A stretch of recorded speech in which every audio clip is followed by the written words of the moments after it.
Hello students, आज हम carbon and carbon compound में पढ़ेंगे होमोलोगस सीरीज। बच्चों, इसके पहले हमने सभी फंक्शनल ग्रुप देख लिए जितने हमारे सिलेबस में, उसका आईयूपीएसी नोमेनक्लेचर भी देख लिया। उसमें फंक्शनल ग्रुप में कौन कौन से उसका स्ट्रक्चरल फार्मूला वो सब हमने यहाँ पहले ही पढ़ लिए। फिर इसके बाद हम होमोलोगस सीरीज देख रहे हैं ताकि उससे थोड़ा सा रिलेटेड है इसके वजह से। तो बच्चों, और एक बात मैं आपको बताना चाहता हूँ यहाँ पर कि homologous series and homologous organs, इनमें बच्चे बहुत कंफ्यूजन हो जाता है बच्चों का, क्योंकि इसका आंसर उसको और उसका आंसर इसको लिख देते हैं। तो बच्चों याद रखना, होमोलोगस ऑर्गन की अगर बात हो रही है तो वो इवोल्यूशन से रिलेटेड है, एंड होमोलोगस सीरीज की अगर बात हो रही है तो वो कार्बन एंड कार्बन कंपाउंड से रिलेटेड है। तो बच्चों, आज हम सीखेंगे होमोलोगस सीरीज जो कि कार्बन एंड कार्बन कंपाउंड से रिलेटेड है। ठीक है, चलो देखो बच्चों, मैंने यहाँ पे एक होमोलोगस सीरीज जो है इसका डेफिनेशन लिखा है। तो डेफिनेशन में देखो, homologous series is a group of organic compound. क्या है वो? Organic compound. ये वर्ड बहुत इंपॉर्टेंट, सिर्फ कंपाउंड लिखोगे तो गलत हो जाएगा।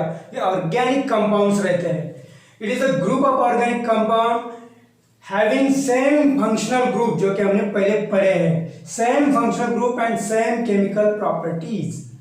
ऐसे ग्रुप्स जिसमें ऑर्गेनिक कंपाउंड होंगे सभी और जिनका functional group and chemical properties same रहेगी, और इन विच सक्सेसिव कंपाउंड, मतलब नेक्स्ट वाला जो कंपाउंड रहेगा, is differ by CH2 group. ये एक इंपॉर्टेंट, और 14 यूनिट मास, मतलब इसका अगर हम मास निकालेंगे CH2 का, तो देखो बच्चों, सी कार्बन का मास है 2 और हाइड्रोजन का मास है 1, और वहां पे 2 है, 2 हाइड्रोजन के एटम है और उसका मास 1 है, तो 2 × 1 2, that is equal to 14 units. Mass units में काउंट किया जाता है। तो देखो बच्चों, इस तरह से ये होमोलोगस सीरीज होती है जिसमें ऑर्गेनिक कंपाउंड होते हैं, फंक्शनल ग्रुप होता है सेम और सेम केमिकल प्रॉपर्टीज होती है, और उसमें डिफर किया जाता है। दो सक्सेसिव जो कंपाउंड रहेंगे उसमें डिफर होगा CH2 ग्रुप, मतलब 1 carbon atom and 2 hydrogen atom, और उसका मास और 14 यूनिट्स मास का डिफर रहेगा। तो इस तरह से अगर आपको ये डेफिनेशन अच्छे से लर्न हो गई तो उसकी जो प्रॉपर्टीज है बच्चों वो भी लर्न हो जाएगी।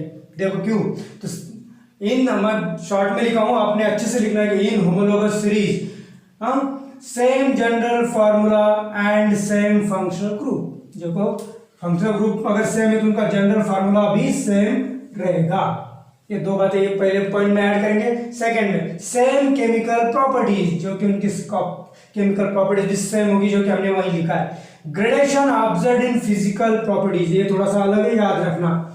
केमिकल प्रॉपर्टी तो इसमें सेम रहेगी, लेकिन फिजिकल प्रॉपर्टी में ग्रेडेशन रहेगा, मतलब उसका मेल्टिंग पॉइंट या बॉइलिंग पॉइंट ये सब चेंज होते रहेगा, थोड़ा थोड़ा सा ग्रेडेशन आएगा उसमें। ठीक है, then 2 adjacent compound differ by CH2 group और 14 मास यूनिट। ओके, वही जो बात इधर लिखी वही इसमें मैंने प्रॉपर्टीज में लिखी, सिर्फ ऐड क्या हुआ है फिजिकल प्रॉपर्टी के बारे में, और ये जनरल फार्मूला। बाकी तीन बात तो यही, ये इसमें जो है वही यही लिखी है। ठीक है बच्चों, तो ये बातें हम इसमें याद रखेंगे। ठीक है, same general formula, same functional group, same chemical properties, और डिफर बाय CH2 ग्रुप, क्योंकि वो सीरीज रहती है। चलो इसका एग्जांपल देखेंगे यहाँ पे।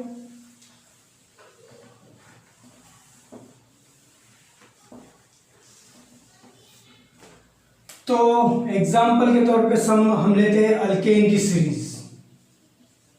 अल्केन देखो, तो यहां पे हम लिखेंगे name of compound, name of organic compound, लेकिन यहां पे हमें पता है इसलिए मैंने सिर्फ नेम ऑफ कंपाउंड। ओके, वो है, देखो सबसे पहला है methane. Okay, second ethane, series है तो एक के बाद एक आएगा, ethane, then propane, then butane, और सो ऑन। इस तरह से वो आगे बढ़ते जाएगा। ठीक है बच्चों, जो कि बात की मैंने सेम फंक्शनल ग्रुप, बराबर है, इसमें फंक्शनल ग्रुप तो कोई नहीं है, लेकिन एक सीरीज है, कार्बन कार्बन सिंगल बॉन्ड इसमें रहेगा, जिसका फार्मूला होगा मॉलिक्यूलर फार्मूला, मैं शॉर्ट में लिखता हूं MF, मॉलिक्यूलर फार्मूला इसका है CH4 मीथेन का है CH C2H6 C3 से दिखने के लिए करता हूँ, ठीक है, C3H8 एंड C4H10। ओके, आगे बढ़ते जाएगा इसी तरह से, ठीक है। ये हो गया इसका मॉलिक्यूलर फार्मूला। हम उसका स्ट्रक्चरल फार्मूला भी लिखेंगे ताकि हमें पता चले। CH2 ग्रुप जो ढूंढना है, कंडेंस फार्मूला लिखेंगे हम, कंडेंस फार्मूला, ठीक है। स्ट्रक्चरल फार्मूला की यहाँ की जरूरत नहीं, कंडेंस फार्मूला है। तो इसका फार्मूला तो वही रहेगा CH4, इसमें रहेगा CH3 सिंगल बॉन्ड CH3, इसमें CH3 single bond CH2 single bond CH3, इसका CH3 single bond CH2 single bond CH2 single bond CH3। ये सब हम इसके पहले पढ़ चुके हैं, इसलिए इसके बारे में मैं डिटेल नहीं बताऊंगा, ठीक है। और आगे बात करते हैं कि हमें ढूंढना है CH2 ग्रुप। ओके, ये ग्रुप हमको यहाँ पे ढूंढना है।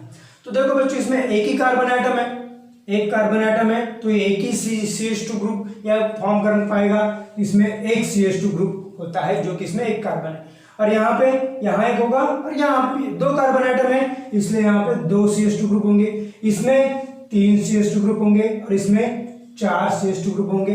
ओके, तो देखो बच्चों, ये हो गए CH2 ग्रुप के बारे में। ओके, तो इस तरह से CH2 ग्रुप जो है इंक्रीज हो जाता है, उसका मॉलिक्यूलर मास भी बढ़ते जाता है, ठीक है। और हमने बात की थी कि वो डिफर करता है CH2 ग्रुप से दो सक्सेसिव जो ए रहेंगे। तो समझो कि मीथेन है और ये इथेन है। इसमें देखो एक कार्बन आइटम और एक दो हाइड्रोजन आइटम का डिफरेंस है।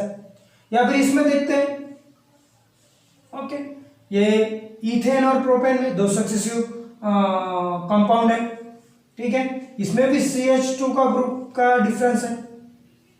या फिर इसमें देखते हैं प्रोपेन और ब्यूटेन में, इसमें भी CH2 ग्रुप का डिफरेंस है, एक कार्बन आइटम और दो हाइड्रोजन आइटम।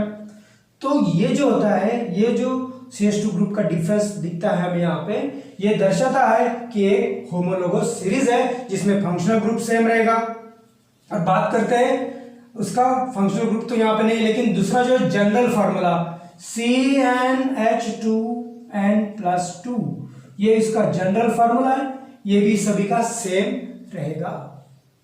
तो ये बातें हैं जो कि आपको याद रखनी, ठीक है। ये हो गया मीथेन का एग्जांपल। बाद में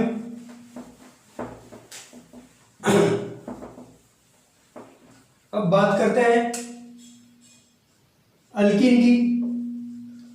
अल्कीन का जनरल फार्मूला है बच्चों CnH2n। चलो, अल्कीन के जो मेंबर्स है या फिर उसमें जो ग्रुप्स, अल्कीन का जो ग्रुप्स है उसके नेम्स लिखते हैं। ये पहले आएगा ethene, first member of alkene group is ethene, then second propene, then third butene, fourth ये पेंटीन। सेम जनरल फार्मूला है। चलो, इसमें एक कार्बन आइटम होता है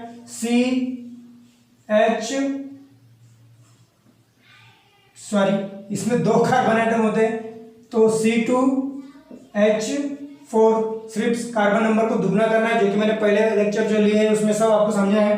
प्रोपीन C3H6 C4H8 और C5H10, जो कि सिर्फ दुगना करना है इस कार्बन नंबर से। हाइड्रोजन जो नंबर आएगा उसका दुगना रहेगा, या फिर ये फार्मूला में आप पुट अप कर दो, कोई प्रॉब्लम नहीं, ठीक है। तो देखो बच्चों, अभी यहाँ पे हम ढूंढते हैं CH2 ग्रुप का डिफरेंस। इसमें देखो एक कार्बन आइटम का डिफरेंस है और दो हाइड्रोजन आइटम का डिफरेंस है। इसमें देखो ये प्रोपीन और ब्यूटीन में भी एक कार्बन आइटम दो हाइड्रोजन आइटम का, इसमें भी एक कार्बन आइटम दो हाइड्रोजन आइटम। बात कर रहे थे हम CH2 ग्रुप की, तो ये तो डिफरेंस हो गया यहाँ पे, लेकिन ये इथीन में CH2 ग्रुप कितने हैं, अगर उसका नंबर अगर ढूंढना है तो किस तरह से ढूंढना है। देखो बच्चे, CH2 ग्रुप में मैंने सिंगल बॉन्ड लिखा है, तो यहाँ पे तो सिंगल बॉन्ड आएगा ही नहीं। CH2 ग्रुप का फंक्शनल ग्रुप क्यों लिखना था वो बता रहा मैं कि इसका जो हमने कंडेंस फार्मूला लिखा था ना पहले, वो लिखने की जरूरत क्यों पड़ी। अभी देखो यहाँ पे CH2 double bond CH2, okay. और मैंने बात की थी यहाँ पे CH2 ग्रुप के नंबर हमें ढूंढने, किसमें, इथिन में ढूंढने, ताकि हमें समझ में आए। तो देखो बच्चों यहाँ पे सिंगल बॉन्ड है, यहाँ पे कार्बन से कोई सिंगल बॉन्ड में ज्वाइन ही नहीं, तो इसमें CH2 ग्रुप रहेगा 0, ठीक है। नेक्स्ट बात करते हैं CH3 single bond CH double bond CH2, okay. ये भी रहेगा CH2 क्योंकि 1 2 3 4 5 नहीं, यहाँ पे CH रहेगा 1 2 3 4, ओके। कार्बन के बाजू में 4 बॉन्ड होने चाहिए, एक इसके साथ है, 2 इसके साथ है, हाइड्रोजन के साथ रहेगा, ठीक है। चलो इसके 1 2 3 4, चलो इसके भी कंप्लीट है, ठीक है। तो अभी देखो बच्चे सिंगल बॉन्ड से कौन कौन ज्वाइंट है, ये ज्वाइंट है एक कार्बन लेकिन इसमें 2 हाइड्रोजन नहीं है, ये ज्वाइंट है लेकिन इसमें 3 हाइड्रोजन है, लेकिन मतलब CH2 ग्रुप इसमें प्रेजेंट है, इसलिए इसमें एक CH2 ग्रुप आएगा। और इसी तरह से अभी आगे देखते हैं ब्यूटीन का CH3 single bond CH2 single bond CH double bond CH2, okay, ठीक है बच्चों। अभी देखो यहाँ पे एक प्रेजेंट है और यहाँ पे एक CH2 ग्रुप प्रेजेंट है, यहाँ पे भी CH2 ग्रुप है लेकिन यहाँ पे नहीं है, इसलिए इसमें 2 CH2 ग्रुप रहेंगे। तो इस तरह से वो इंक्रीज होते जाएंगे, ओके, ठीक है। कैसे, सीरियली, मतलब सीरीज है इसलिए वो सीरीज इंक्रीज हो जाएंगे। और हमें जो डेफिनेशन में लिखा था CH2 ग्रुप, वो इसमें डिफरेंस है। और ये जो अल्किन या अल्किन में जितने भी मेंबर आएंगे उसकी केमिकल प्रॉपर्टीज सेम रहेगी, सिर्फ फिजिकल प्रॉपर्टीज में इसमें ग्रेडेशन होते जाएगा, ठीक है। और एक एग्जांपल देखेंगे अल्कोहल का, देखते हैं अल्कोहल क्या है, general formula CnH2n plus 1 single bond OH। Carbon number जो है उसको दुगना करके एक मिक्स करना है, मतलब कार्बन का दुगना हो जाएगा, सॉरी माइनस करना होगा, 1 माइनस करना होगा। कार्बन का दुगना होता है 2, नहीं ऐड ही करना होगा, ठीक है, सॉरी। कार्बन का दुगना होता है 2 और 1 3, CH3 सिंगल बॉन्ड OH। ये इसका जनरल फार्मूला है, ये सभी को सेम ही रहेगा, बराबर। और इसका फंक्शनल ग्रुप की बात करते हैं, ये जनरल फार्मूला और functional group single bond O single bond H या फिर सिंगल बॉन्ड OH, ये सभी ग्रुप में सिंगल बॉन्ड OH आएगा, मतलब फंक्शनल ग्रुप भी सेम है, जो कि मैंने यहाँ पे लिखा है फंक्शनल ग्रुप। चलो तो ये हो गया इसका पहला ये मेंबर, इसका नाम क्या आएगा, methanol, okay. Then C2H5OH ethanol, general formula same है। C3H5 single bond OH single bond नहीं लिखा भी चलेगा, प्रोपेनॉल, और इस तरह से सीरीज बढ़ती जाएगी। देखो बच्चों इसमें क्या कितना डिफरेंस है, एक कार्बन एटम का और 2 हाइड्रोजन एटम का, 3 और 5 में 2 डिफरेंस है। इसमें देखो इसमें भी CH2 ग्रुप का डिफरेंस है। और बच्चों हमने जितने भी ये अभी यहाँ पे देखो, यहाँ पे डबल बॉन्ड नहीं है, सभी सिंगल बॉन्ड है, तो यहाँ पे CH2 ग्रुप जो रहेगा वो कितना आएगा, इसमें एक CH2 ग्रुप है, इसमें 2, जितने कार्बन होंगे उतने CH2 ग्रुप रहेंगे, ठीक है। एक बात याद रखेंगे, ये फार्मूला सॉरी ये CH2 ग्रुप के जो डिफरेंस है, मतलब उसका मॉलिक्यूलर मास 14 मास यूनिट्स, इतना इसमें डिफरेंस रहेगा। और बाकी सभी जो ग्रुप्स देखो, कीटोन देखो, बराबर है, या फिर हेलो अल्केन्स देख लो, ओके। हेलो अल्केन्स का जनरल फार्मूला सेम रहेगा जी। इसी तरह से यहाँ पे CH3 है, यहाँ पे लग जाएगा क्लोरीन, ब्रोमीन या आयोडीन कोई भी, तो यहाँ पे X लिखेंगे हम उसको, क्योंकि जो नंबर से क्लोरीन, ब्रोमीन, आयोडीन को उसकी जगह पे X लिखा जाता है, मतलब कोई भी अल्केन हम वहाँ पे ले सकते हैं, ओके। तो सॉरी हेलोजन ले सकते हैं, हेलो अल्केन जिसको बोलते हैं, हेलोजन रहते हैं उसमें, सॉरी। यहाँ तो इस तरह से ये कीटोन, कार्बोक्सिलिक एसिड, ये सभी जो सीरीज आएगी या फिर ग्रुप आएगा तो वो सभी होमोलोगस सीरीज का ही रहेगा। तो इस प्रकार ये पूरा जो होमोलोगस सीरीज है हम याद रखेंगे। और एग्जाम में बिल्कुल कंफ्यूज नहीं होंगे बच्चों, क्योंकि वहां पे होमोलॉगस सीरीज ये रहेगा, होमोलॉगस ऑर्गन इवोल्यूशन से रहेगा। ठीक है, चलो।